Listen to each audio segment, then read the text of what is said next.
followed by the success of Project Lucid and Project Clockwork. More new projects kept on popping up, from new types of machinery to inhumane transformation. And my case today is just all about that. An experiment called Project Hello aimed to deliver the message hello to another person through telepathy. And as harmless as it sounds, the project alone already took 8 lives, with their heads exploding from literal information overload. But eventually the project was deemed successful, and it was tested for the last time on the main scientists themselves. The machine worked perfectly, from sending the word hello to making regular conversations. Until, of course, one of the scientists tested the machine again to see if they can increase the distance it can reach. But they went overboard. The machine itself malfunctioned while the professor was still in there. She was lucky enough to survive, but ever since then she's been showing odd signs of change in her character.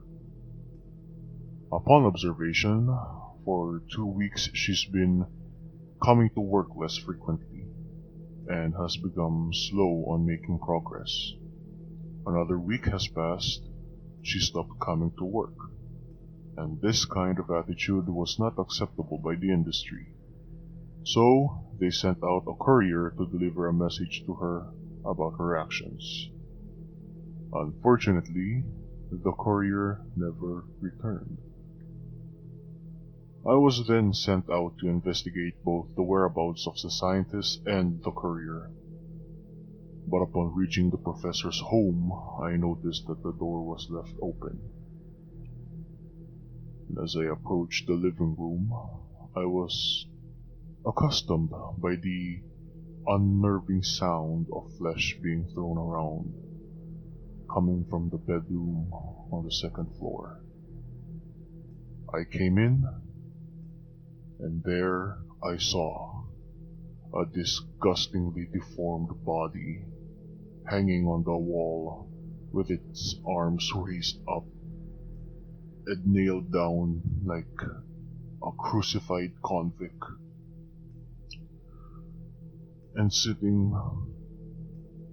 on the floor in front of it was the professor with her pale white skin, her head facing downwards with a disturbing grin on her face, blood on her hands, and wearing the exact same lab suit she was last seen on.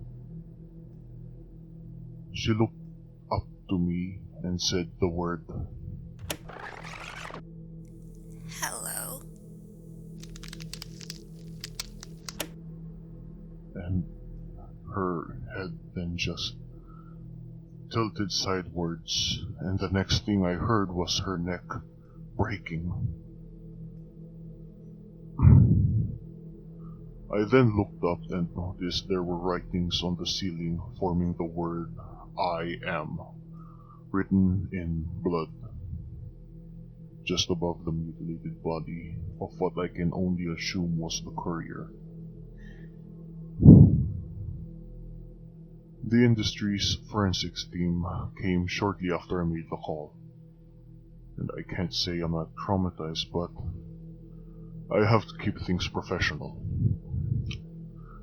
After some examinations, the forensics team told me that they were unsure if the body was in fact the courier, and that the body was so badly deformed it's unidentifiable. The body's skin was entirely removed, all of its teeth were missing, every inch of its bones had cracks, and the blood on the floor, the ceiling, the ones covering the body, all belonged to the professor, and that the body was dry of blood. Oh God. So this is what I can come up with. The body was unidentifiable. The ceiling said, "I am." The body was nailed to the wall like it was crucified.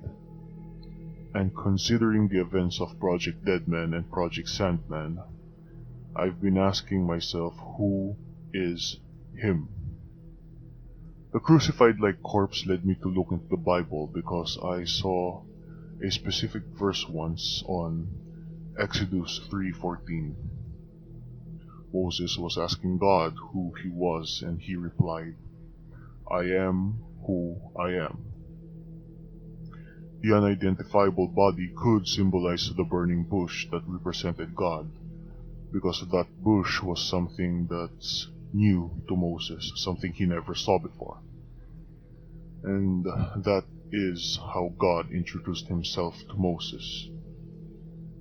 Yet something was off. Hello. This is not the direction that the industry was expecting, nor is this in any way something that God would do to introduce himself to me. I might just be missing something. Hello. Hello. Hello. Could this be something else introducing itself to me? Leonard Constantine, logging out.